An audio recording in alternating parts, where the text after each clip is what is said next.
आणि एवढे करोडो रुपये लोकांनी कमवले की पूर्ण चित्र बदलून गेलं.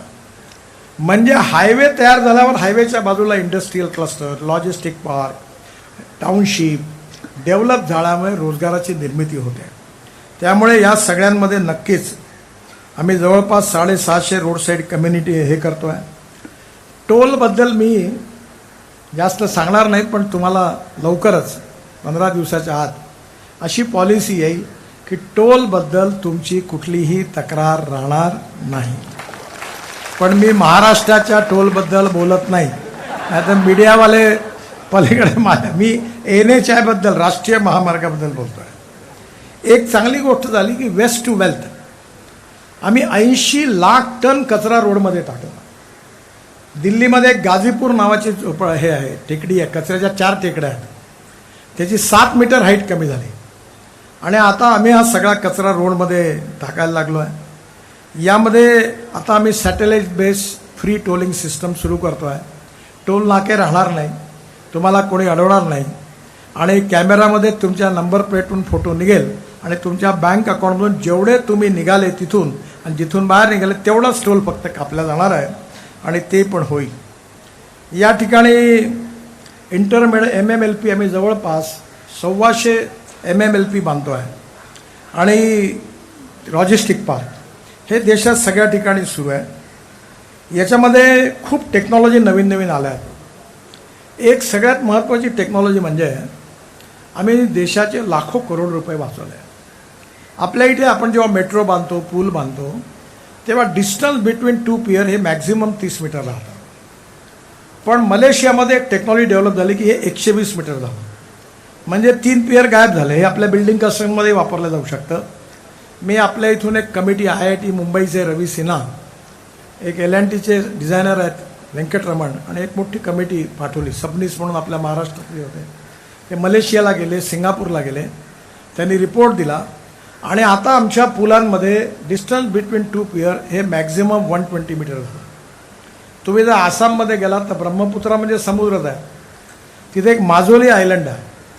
तिथे सर्वानंद सोनोवाल जे मुख्यमंत्री होते, इथून विधानसभा लढत होते. मी हेलिकॉप्टरमधून तिथे जायला निघालो तर त्यांनी मला हेलिकॉप्टरमधून सांगितलं की आप कुछ भी करो, यहाँ ब्रिज घोषित करो. बोला आप कैसी बात करते हो, ये समुद्र में क्या ब्रिज होगा इतना बड़ा. तो त्याने मला इमोशनल ब्लैकमेलिंग किया. ते म्हणाले आपने मुझे पार्टी में लाया, मैं मुख्यमंत्री हूँ, अगर मैं चुनाव जीतना चाहिए ऐसा अगर आपको लगता है तो आप घोषणा करो, नहीं लगता है तो मत करो. तर मी पुढे गेल्यावर मी माजोलीत मोठी सभा झाली, मी डिक्लेअर केलं पूल बांधतो. मला वाटलं होईल 600-700 कोटी रुपये, आल्यावर कळलं तो 6000 कोटी रुपयाचा पूल. मग मी याच्या मागे लागलो या टेक्नॉलॉजीला. आणि तुम्हाला सांगताना मला आनंद होतो की आम्हाला जे टेंडर मिळालं ते 680 कोटी रुपयाचं मिळालं because of new technology, UP bridge corporation. आणि आता तो रस्ता जवळपास पूर्ण होतो आहे. आपल्या इथे मुंबईला चहल कमिशनर होते, आणि मुंबईचा प्रॉब्लेम दर पावसाळ्यात रस्ते उखडतात. तेव्हा मी त्यांना म्हटलं की मी नागपूरला पूर्ण कॉन्क्रीट रोड बांधली आहे, आमच्याकडे कधीच गड्डे नाही. मुंबई पुणे हायवेवर गड्डे नाही आहे. आज किती वर्ष झालं, 27-28 वर्ष आहे, पण रोड चांगला आहे. तर त्याच्यावर एक व्हाईट टॉपिंग टेक्नॉलॉजी आहे. तर मी त्यांना म्हटलं की 6 इंच किंवा 8 इंचाचं कॉन्क्रीट करा. आणि मुंबईला सगळ्यात मोठी आवश्यकता आहे की मुंबईकरता उत्तम इंटरनॅशनल स्टँडर्डचं डिझाईन करून ड्रेनेज सिस्टीम ही करण्याची आवश्यकता आहे. त्यावेळी त्यांना सांगितलं तुम्ही चांगले रस्ते बांधा आणि ड्रेनेज सिस्टीम पॅरल डेव्हलप करा आणि यात व्हाईट टॉपिंग टेक्नॉलॉजी वापरा. मला अतिशय आनंद आहे की त्यांनी ती टेक्नॉलॉजी स्वीकारली आणि 6000 कोटी रुपयाचे हे कॉन्क्रीटचे रस्ते बांधायचा त्यांनी निर्णय घेतला. आणि त्यामुळे टेक्नॉलॉजी खूप महत्त्वाची आहे. आम्ही टनेलमध्ये, रोड कन्स्ट्रक्शनमध्ये खूप नवीन नवीन टेक्नॉलॉजी आणल्या, त्याच्यामुळे त्या कॉस्ट इफेक्टिव्ह आहे. आणि येणाऱ्या काळामध्ये मी नेहमी म्हणायचो की मुंबई आपल्या देशातलं जे इन्फ्रास्ट्रक्चर आहे ते जागतिक दर्जाचं झालं पाहिजे. तर मी नेहमी म्हणायचो की आमच्या देशातले रस्ते हे अमेरिकन रोड्सच्या बरोबर झाले पाहिजे. मला मधल्या काळात अमेरिकेतले काही लोक दिल्लीत येऊन भेटले आणि त्यांनी सांगितलं तुम्ही चूक बोलता. मला एकदम म्हटलं काय सांगता. तर ते मला म्हणाले की तुम्ही अमेरिकन रोडपेक्षाही तुमचे रोड चांगले आहेत.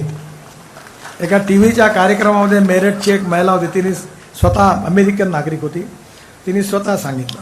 आणि म्हणून मी तुम्हाला विश्वास देतो की पुढल्या 2 वर्षाच्या आत इंडियन रोड इन्फ्रास्ट्रक्चर नॅशनल हायवेचं हे अमेरिकेपेक्षा चांगलं राहील असा विश्वास आहे.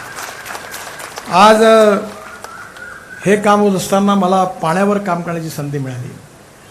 मी जवळपास 23 भांडणं होती राज्यामध्ये. त्यावेळी मी वॉटर रिसोर्स मंत्री होतो. मी सगळ्यांना बोलवायचो, मुख्यमंत्र्यांना, आणि म्हणालो दरवाजा बंद कर, पण जोपर्यंत तुम्ही सोल्युशन काढत नाही तोपर्यंत दरवाजाच नाही उघडत. तर मी 23 पैकी 17 भांडणं मिटवली. आणि एक काश्मीरमधून, विशेषतः पंजाबमधून एक इंदिरा कॅनॉल आहे, त्या कॅनॉल पूर्ण फुटून गेला होता. तो पूर्ण कॅनॉल कॉन्क्रीटचा बांधल्यामुळे आता राजस्थानच्या 7 डिस्ट्रिक्टला पाणी मिळालं. आणि त्याचबरोबर एक महत्त्वाची गोष्ट म्हणजे भारत आणि पाकिस्तान झाल्यानंतर 3 नद्या भारताला मिळाल्या आणि 3 नद्या पाकिस्तानला मिळाल्या. पण आपल्या हक्काचं पाणी पाकिस्तानला चाललं होतं. मी त्याच्यावर प्रोजेक्ट तयार केला आणि ते